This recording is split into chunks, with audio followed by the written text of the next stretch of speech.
యేసుప్రభు వారి శ్రేష్టమైన ఘనమైన నామంలో శుభములు తెలియజేస్తా ఉంటున్నాం. 3 సంవత్సరాల సంపూర్ణ బైబిల్ పర్యటనకి ఆహ్వానిస్తా ఉంటున్నాం. సామెతలు 15, 24 వచనం నుంచి సామెతలు 16, 33 వచనం వరకు. సామెతలు 15, 24 వచనంలో ఒక జ్ఞాని యొక్క మార్గము జీవపు మార్గము, అది పైకి నడిపిస్తది.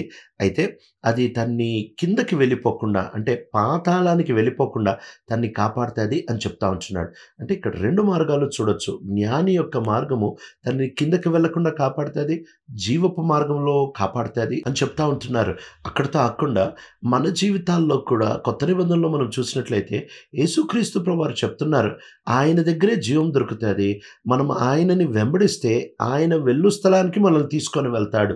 కనుక ప్రభువుకి దగ్గరగా అయ్యేవారిగా ఉంటాము. 25వ వచనంలో ఆయన అంటున్నాడు, ప్రభువు ఈ గర్విష్ఠుల ఇంటిని పడగొట్టేవాడిగా ఉంటాడు. గర్విష్ఠుల ఇల్లు తనంతట తానే పడిపోతుంది. అదేదో ఒక విధి, అది లోకంలో ఒక శక్తి ఏదో తిరుగుతుంది, లేకపోతే అది అలా జరిగిపోద్ది, దాని పర్యవసానం అది అని చెప్పట్లేదు. ప్రభు జోక్యం చేసుకుంటాడు అని చెప్తా ఉంటున్నాడు. కనుక నైతికంగా ఏ దానికైనా ప్రభు జోక్యం చేసుకుంటేనే నైతికత్వానికి విలువ ఉంటుంది. అంతేకాని నేను మంచి చేశా కాబట్టి నాకు మంచి వచ్చేస్తుందంటే ఆ మంచిని తీసుకొని వచ్చే ఒక దేవుడు ఉండాలి. కనుక ఇక్కడ చెప్తా ఉంటున్న మాట, ఒక గర్విష్ఠుని ఇల్లుని అనంత కూలిపోవడం కాదు కానీ ప్రభువు కూలగొడతాడని చెప్తా ఉంటున్నారు. అయితే అదే సమయంలో ఆయన అంటున్నాడు, ఆయన విధవరాలి యొక్క పొలిమేరలు కాపాడుతాడు అని చెప్తా ఉంటున్నాడు. కనుక యేసుక్రీస్తు ప్రభువారు కూడా బహుశా ఈ ప్రార్థన గురించి మాట్లాడేటప్పుడు ఒక పట్టింపు కలిగిన విధవరాల గురించి ఆయన ప్రస్తావించేటప్పుడు ఇలాంటి పరిస్థితి ఆయన చెబుతా ఉంటున్నాడు. ఆ విధవరాలు దీనురాలుగా ఉంటా వచ్చింది, నిస్సహాయకంగా ఉంటా వచ్చింది. ఏ పరిస్థితి తనకి అనుకూలంగా లేనప్పుడు ఆమె కనికరం పొందుతూ వచ్చింది. అట్లానే మనం నిస్సహాయకంగా ఉండేటప్పుడు, మనము ఏ విషయంలో కూడా మనకి తోడు లేక మనము ఖాళీగా ఉండేటప్పుడు ప్రభు మన పక్షాన ఉండి మనకి న్యాయం తీర్చేవాడిగా ఉంటాడు. గర్విష్ఠుల ఇల్లు కూల్చేయడంలో ప్రభు ఎంత ఉద్దేశపూర్వకంగా జోక్యం చేసుకుంటున్నాడో, ఒక బలహీనులు దీనుల యొక్క పొలిమేరలు కాపాడడంలో కూడా ఆయన అంత ఉద్దేశపూర్వకంగా జోక్యం చేసుకుంటున్నాడు. కనుక నైతికమైనది లేక పాపము అనేది దానంతటదేదో జరిగిపోదు. పాపం చేస్తే దానంతట దానికే కీడొచ్చేదు, లేకపోతే గర్విస్తే దానంతట దానే నాశనం రాదు. కానీ వాటన్నిటి వెనకాల దేవుడు జోక్యం చేసుకుంటున్నాడు అని మనం గ్రహించాలి. ఆ తర్వాత 26వ వచనంలో ఆయన దుష్టుల యొక్క ప్రణాళికల్ని తృణీకరిస్తున్నాడు, అసహించుకుంటున్నాడు అని చెప్తున్నాడు. ఎందుకు ప్రణాళికల్ని కూడా అసహించుకుంటున్నాడు అని అంటే, ఒక వ్యక్తి యొక్క బయట యాక్షన్స్, తన యొక్క క్రియలు ఇది చూసిన తర్వాత మానవుడు ఒక తాత్పర్యానికి వస్తాడు. కానీ దేవుడు క్రియల కంటే ముందే లోపల ఉంటున్న ప్రణాళికను చూస్తాడు. ఆ ప్రణాళికల వెనకాల ఉంటున్న ఉద్దేశాన్ని చూస్తాడు. ఆ ఉద్దేశం వెనకాల ఉంటున్న ఆ వ్యక్తిత్వాన్ని చూస్తాడు. యేసుక్రీస్తు ప్రభు మనల్ని రక్షించింది ఎందుకు అని అంటే, మనకు ఒక కొత్త వ్యక్తిత్వాన్ని ఇవ్వడానికి రక్షించాడు. అంతేగాని ఏదో ఉట్టి మన పనులు, ఉట్టి మన క్రియలు మార్చడానికి ఆయన రాలేదు. ఆయన ప్రాముఖ్యంగా లోపల నుంచి బయటకి మార్చడానికి చూస్తూ ఉంటున్నాడు. వేరే విధానాల్లో ఒక వ్యక్తి తన క్రియలు మార్చుకోగలడు, కానీ ప్రభువు ఒక వ్యక్తి క్రియలు మార్చడానికి మాత్రమే రాలేదు, కానీ ఆయన ముందు ఆ వ్యక్తి యొక్క వ్యక్తిత్వాన్ని మార్చడానికి వచ్చాడు. కనుక ఒక విశ్వాసి ప్రతి క్షణము ఆయన రెండిటి మధ్యలో ఆయన తీర్మానం తీసుకోవాల్సిన వాడిగా ఉంటాడు. ఒకటి, తాను యేసుక్రీస్తు ప్రభుని బట్టి, యేసుక్రీస్తు ప్రభు వారిలో ఉంటున్న వ్యక్తిత్వంను బట్టి ఆయన నీతిమంతుడుగా ఉండి ఆ వ్యక్తిత్వం బట్టి పనిచేస్తాడా, లేకపోతే తాను దేవునికి దూరంగా ఉంటూ తన సొంత వ్యక్తిత్వం మీద ఆధారపడి తనకి ఇష్టం వచ్చిన జీవితాన్ని జీవిస్తాడా? ఈ రెండే మన జీవితాన్ని నడిపించేదిగా ఉంటుంది. కనుక మన వ్యక్తిత్వం ఎప్పుడైతే యేసులో నిలబడి ఉంటుందో, పరిశుద్ధుడము లేక ప్రభు ద్వారా విడిపించబడి ఇది మన వ్యక్తిత్వం అయి ఉంటుందో, మన యొక్క ఉద్దేశాలు వేరుగా ఉంటాయి, మన ప్రణాళికలు వేరుగా ఉంటాయి, మన క్రియలు కూడా వేరుగా ఉంటాయి. అంతేకాకుండా 29వ వచనంలో ఆయన అంటున్నాడు, ఆయన దుష్టులకి దూరంగా ఉంటాడు, అయితే నీతిమంతులు ప్రార్థన చేస్తే ఆయన దగ్గరగా ఉంటాడు. కనుక ఒక దుష్టుడికి వచ్చే అతి పెద్ద శిక్ష, నరకంలో కూడా ఉంటున్న అతి నొప్పికరమైన శిక్ష ఏంటి అని అంటే, ఆ మంట, పురుగు, వీటిలన్నిటికంటే కూడా అతి భయంకరమైన శిక్ష ఏంటంటే, ఒక ప్రేమ కలిగిన దేవుడు, ఇంత మంచి దేవుడు, ఇంత మహిమాన్విక్తుడైన దేవుడు, ఇంత శ్రేష్టమైన దేవునికి శాశ్వత కాలం దూరం అయిపోతారు. ఇదే వారి మీద పడే అతి దారుణమైన, అతి భయంకరమైన శిక్ష.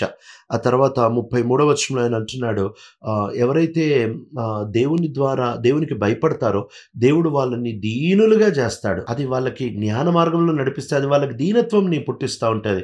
జ్ఞానము అంటేనే దీనత్వం, క్షేమం అంటేనే దీనత్వం, ఆశీర్వాదం అంటేనే దీనత్వం.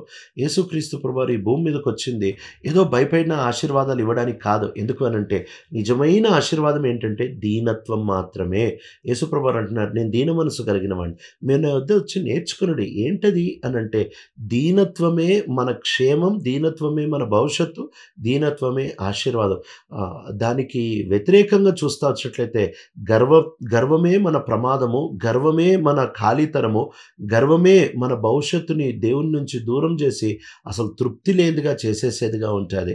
16వ అధ్యాయానికి ఎప్పుడైతే వస్తామో మొదటి వచనంలో ఆయన అంటున్నాడు, మానవుని హృదయంలో ఎన్నో ఆలోచనలు వస్తాయి, అయితే నోటి నుంచి వచ్చే ఆ జవాబు మాత్రం దేవుడి దగ్గర నుంచి వస్తుంది. అంటే ఇంకో మాటలో జరిగేది మాత్రము దేవుడు అనుకున్నదే జరుగుతుంది. 2-3 వచనాల్లో కూడా అదే మాటలు చెప్తా ఉంటున్నాడు. జరిగేది మాత్రం దేవుడు అనుకున్నదే జరుగుతుంది. ఏంటి దేవుడు అనుకునేది అనంటే, ఎప్పుడైతే దేవుడు తన ప్రణాళికల్ని తన మహిమ కోసం చేసుకుంటాడు. 4వ వచనంలో అంటున్నాడు, ప్రభు అన్నీ ఆయనని సేవించడానికి, ఆయన ప్రణాళికలు జరగడానికి సమస్తాన్ని తిప్పుతూ ఉంటాడు. కనుక ఒక రక్షించబడిన వాడు నిత్యత్వంలో ఆయన కృప ఎంత గొప్పదో, ఆయన కనికరం ఎంత గొప్పదో, ఆయన మహిమ ఎంత గొప్పదో దాన్ని వివరిస్తూ దేవుణ్ణి మహిమపరుస్తూ ఉంటాడు.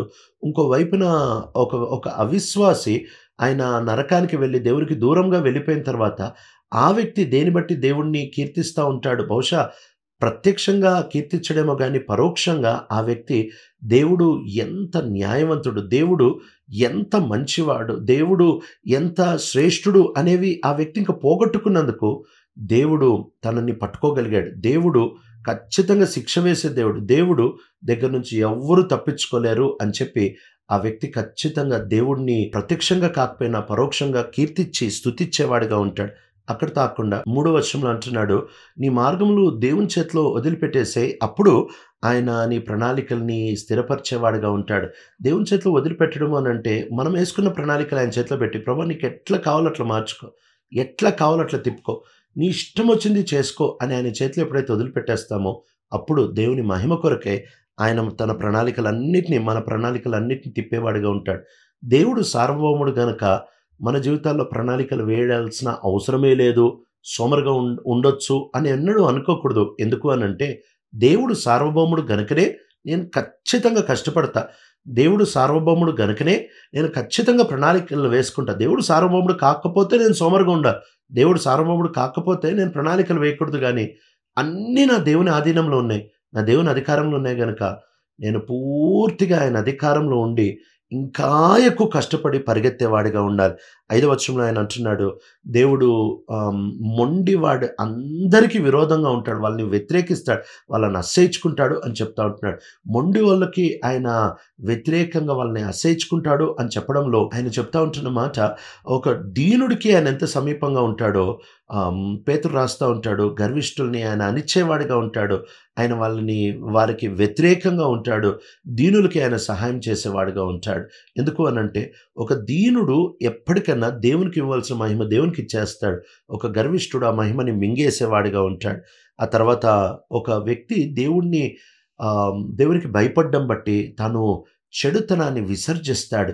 దేవునికి భయపడ్డము అనంటే ఒక వ్యక్తి దేవుణ్ణి దేవుడిగా స్వీకరించినప్పుడు, అంటే ఏదో భయముతో లేకపోతే ఏదో నాశనం చేసేస్తాడు అనే ఆ భయం కాదు, కానీ దేవుడు ఎంత ఘనుడో ఎంత శ్రేష్ఠుడో ఎరిగి ఆయన శ్రేష్ఠత్వాన్ని బట్టి ఆయనకి మర్యాదతో భయపడేవాడు.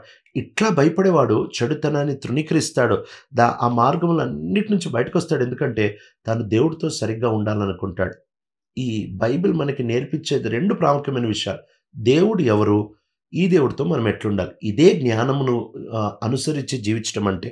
ఆ తర్వాత ఆయన అంటున్నాడు, ఒకవేళ మన మార్గాలు దేవునికి నచ్చితే ఆయన మన శత్రువుని కూడా మనకు మిత్రులుగా చేస్తాడు. ఇంకో మాటలో ఈ శత్రువుల్ని మిత్రులు అయిపోతారు అని చెప్పట్లేదు, కానీ ఆయన చేస్తాడు అని చెప్తా ఉంటున్నాడు.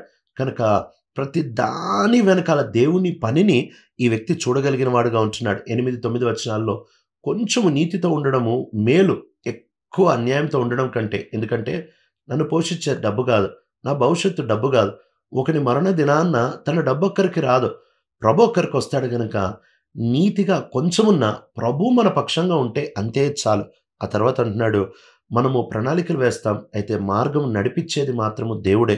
11వ వచనంలో అంటున్నాడు, రాళ్ళు అంటే ఆ దినాల్లో వాళ్ళు రాళ్ళని బరువులకి వాడేవాళ్ళు గనక ఆ రాళ్ళు ప్రభు చేశాడు. కనుక వాటిని న్యాయంగా వాడండి అని చెప్తా ఉంటున్నాడు. 20వ వచనంలో ధన్యులు ఎవరు అనంటే ప్రభుని సంతోషపెట్టేవాళ్ళు, ప్రభు మీద భరోసా పెట్టిన వాళ్ళు ధన్యులు. ఆయన ఎవరో గుర్తుపట్టడం, ఆయన ఎవరో తెలుసుకున్న తర్వాత ఆయనకు అనుకూలంగా నడిస్తే చాలు.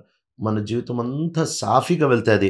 చివరి వచనంలో అంటున్నాడు, ఆయన ఒకవేళ ఆ దినముల్లో చీటీలు వేసుకునేవాళ్ళు. కనుక చీటీలేస్తే కూడా దాని యొక్క పరిణామము అది కూడా ప్రభు దగ్గర నుంచి వస్తది. అంటే ఆకస్మికంగా జరిగేవి, కావాలని జరిగేవి, అన్నిటి అంతము, ఆ తర్వాత శత్రువుల మనస్సులు అన్నీ ఒక గర్విష్ఠునికి చివర్లో ఏమవుతాయి, ఒక దీనుడికి చివర్లో ఏమవుతాయి, అన్నిటిని ప్రభు తిప్పుతా ఉంటున్నాడు. ప్రభు తిప్పుతున్నాడు అనే విషయాన్ని మనం గ్రహిస్తే ఆయన ఒక్కడితో బాగుంటే చాలు. మిగిలినవన్నీ సరిగ్గా మన జీవితాల్లో సాఫీగా అయిపోతాయి. ప్రియ తండ్రి, నమ్మకమైన దేవా, నీకు నచ్చేందుకు మేము జీవించడానికి నేర్పిస్తున్నామని యేసు ప్రభు మా రక్షకుడి నామములో అడుగుతున్నాం తండ్రి. ఆమేన్.